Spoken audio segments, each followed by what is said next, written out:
Familia CPE, bienvenidos a un nuevo podcast de servicio al cliente. Recuerden que estos tienen como fin promover la mejora continua de nuestro programa.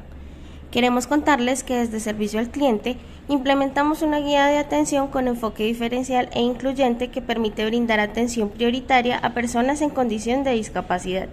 Esto teniendo en cuenta que la discapacidad no implica incapacidad. De igual forma, brindamos los lineamientos para garantizar un servicio respetuoso, incluyente y sin discriminar la orientación sexual o identidad de género, y para la atención de grupos étnicos y culturales del país. Todo esto partiendo del hecho de que todos somos iguales y debemos ser tratados con respeto y dignidad. La guía se ha estructurado teniendo en cuenta las diferencias individuales y naturales existentes en la sociedad, reconociendo la importancia de garantizar un buen servicio a la ciudadanía y la participación eficiente a través de los canales de comunicación. Dentro de la guía encontramos cómo relacionarnos con personas en las siguientes condiciones. Personas con discapacidad visual. Estas personas presentan en forma permanente alteraciones para percibir la luz, las formas, el tamaño o los colores de la realidad. Se pueden encontrar personas ciegas o que tienen dificultades para distinguir formas, colores, rostros y objetos. Discapacidad física o motora. Son aquellas que tienen una limitación del movimiento, ausencia o parálisis de 1, 2, 3 o 4 extremidades.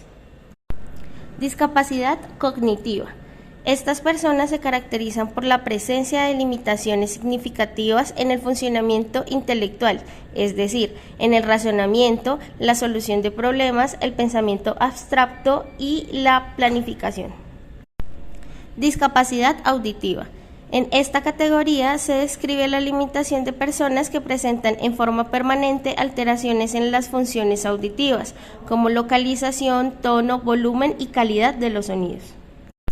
Adicionalmente, se prevé la atención de adultos mayores, niños, niñas y mujeres embarazadas, siendo esta de manera prioritaria según el orden de llegada y procurando colocarse en el lugar del interlocutor para comprender las solicitudes que realiza. Escuchar con respeto, consideración, cercanía y actitud de acompañamiento es muy importante.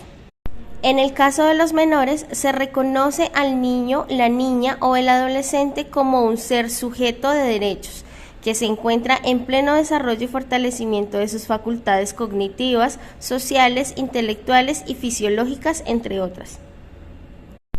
Por otro lado, respecto a los lineamientos para brindar un servicio respetuoso, incluyente y sin discriminar la orientación sexual o identidad de género, debemos tener en cuenta que todas las personas tienen derecho a definir su identidad sexual y la construyen frente al sexo, identificándose como hombre, mujer, intersexual o ninguna de estas. Frente al género, identificándose como masculino, femenino, transgénero, cisgénero o ninguna de estas. Y frente a la orientación sexual, identificándose como heterosexual, homosexual, bisexual, transexual, pansexual, asexual o demás identidades de género diversas o ninguna de estas. La identidad no la definen quienes están alrededor de las personas, sino la persona misma, y esta decisión debe ser respetada como cualquier otra decisión de la persona que no vulnere los derechos de los demás y que corresponde al libre desarrollo de la personalidad.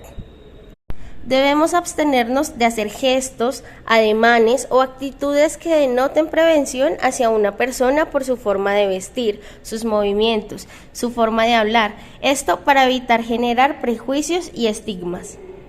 Por último, y no menos importante, debemos tener presentes los lineamientos para la atención de grupos étnicos y culturales del país.